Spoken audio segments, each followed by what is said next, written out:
अर्थशास्त्र का सामाजिक पहलू या दायित्व है या नहीं है, यह प्रश्न मैं सदन के लिए छोड़ता हूं, क्योंकि अर्थशास्त्र अगर आसमान में टंगी ख्वाहिशों को जमीन के लोग नहीं देख पाए तो बड़ा मुश्किल होगा सर।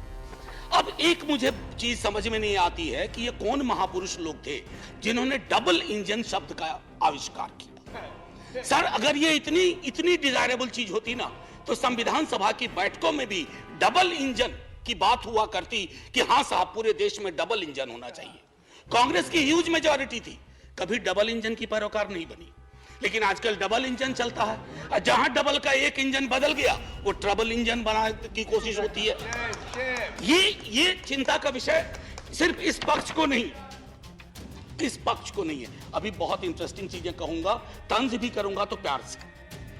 सर एयरपोर्ट से आते वक्त परसों इंदौर से मैंने देखा mother of democracy host G20, बहुत अच्छा लगा, ये सबके लिए गर्व का क्षण है। लेकिन सर ये मां बीमार चल रही है, ये मां हमारी बीमार चल रही है, दुखी भी चल रही है, और उसके दुखी होने का कारण है कि इस मां के लिए जिसके बच्चे किसान भी हैं और सरहद पे खड़ा जवान भी है, ना वो महफूज है, ना किसान महफूज है, ना देश का श्रमिक महफूज है, ना युवा महफूज है। तो मां तभी प्रसन्न होगी ना सर जब बच्चे प्रसन्न रहे।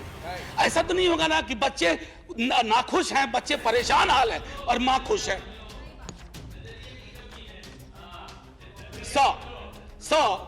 मैम फाइनेंस मिनिस्टर कार चलाती होंगी या कार में बैठती होंगी। सर कार में एक रियर व्यू मिरर होता है, इसमें अक्सर ये लिखा रहता है objects in the mirror are closer than they appear. तो मैं अपनी 3-4-5 मिनट में मैं उन ऑब्जेक्ट्स का जो सब्जेक्ट से है उस मिरर पे मैं कहूंगा कि मैं माननीय वित्त मंत्री साहिबा को आपके माध्यम से रियर व्यू मिरर में जो वो कुछ चीजें नहीं देख पा रही हैं या उन्हें देखने नहीं दिया जा रहा है उस पर मैं सदन का ध्यान आकृष्ट करूं। सर गरीबी का आंकड़ा 2011 से हमारे पास नहीं है, गुर्बत है कि बढ़ती जा रही है, गरीबी बढ़ती जा रही है हर क्षेत्र में, हर राज्य में। आप देखेंगे सर, घड़ी मत देखिए, हाथ जोड़ रहा, आप घड़ी देखते हैं मेरी बूढ़ी घड़ी आनी शुरू हो जाती है।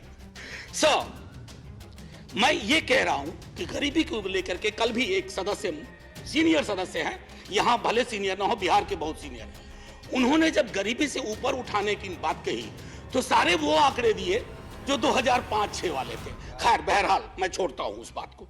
सर कॉर्पोरेट को रियायत से मुझे कोई विभेद नहीं है, हमारे कई साथियों ने उस पर तंज किया, व्यंग किया, लांछन लगाए, मैं वैसा कुछ नहीं करूंगा।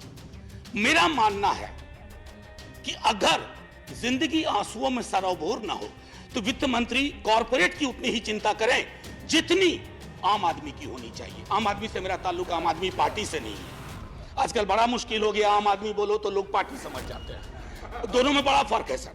एनीवे न्यूनतम मजदूरी, आपने इतनी रियायतें दी लाखों की, मुझे कोई परेशानी नहीं, लेकिन न्यूनतम मजदूरी 178 रुपए पे टिकी हुई है सर।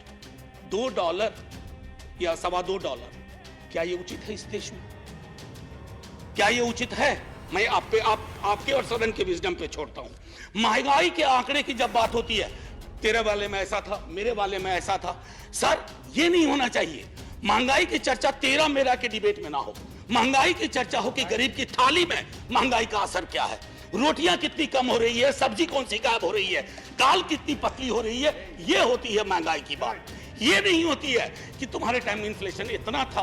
अरे साहब थाली में इन्फ्लेशन ऐसे नहीं परोसा जाता, 7.5 4.6 थाली में रोटियां जाती हैं, उसके नजरिए से इन्फ्लेशन को देखना होगा। अब आइए सर किसान की बात करें। किसान आंदोलन हुआ, आप खुद उस पृष्ठभूमि से आते हैं। मैं तो साफ तौर पे कहूं सर, किसान की चर्चा गाहे बगाहे सिर्फ इसलिए होती है कि देश को यह एहसास रहे कि अभी भी यह मूलतः कृषि प्रधान देश है। अन्यथा कृषक किसान जिस देश में कल कई लोगों ने आत्महत्या के आंकड़े दिए, वैसे बहुत अंक देखने से, क्योंकि यह सरकार आंकड़ा प्रबंधन में माहिर है सर, जो वाला आंकड़ा पसंद आता है वो ले लेती है, बाकी कहती है तो गलत है, ये तो हमें बदनाम करने की साजिश है। मैं उसमें नहीं जाना चाहता। मैं मानता हूं कि आप आंकड़ा प्रबंधन में MBA का कोर्स शुरू कर सकते हैं। मैं सर इतना कहना चाहूंगा कि हर 2 घंटे किसान आत्महत्या करता है सर, अब आइए सर बेरोजगारी की बात करें। बहुत फिर भी मैं कहूंगा, अगर आज के दिन मैं, वित्त मंत्री जी या माननीय सभापति महोदय आप, अगर हम 20-22 की उम्र में होते, बेरोजगार होते, हमारी चिंता क्या होती सर? रोजगार ना, नौकरी ना, लंबी चौड़ी मस्जिद, मंदिर, सर ये रोजगार का पर्याय नहीं हो सकता, ये रोजगार का कतई पर्याय नहीं हो सकता है। मेरी आस्था मेरा धर्म है, लेकिन मेरी जिंदगी चलेगी रोजी रोटी से, उसके लिए क्या व्यवस्था की है। और मैं तो जानबूझ के सर वो 2 करोड़ वाले में जाना ही नहीं चाहता, मैं भुला दे रहा हूं, बिसरा दे रहा हूं, क्योंकि वो दर्द देता है। मैं तो ये देखना चाहता हूं माननीय सभापति महोदय कि रोजगार को लेकर आपका ब्लूप्रिंट क्या है। मुझे बेहद अच्छा लगा बिहार से जो हवा चली, उसके बाद यहां भी नौकरियों के पत्र बंटने लगे, लेकिन सर उसकी निरंतरता बढ़नी चाहिए। युवा राष्ट्र को रोजगार चाहिए।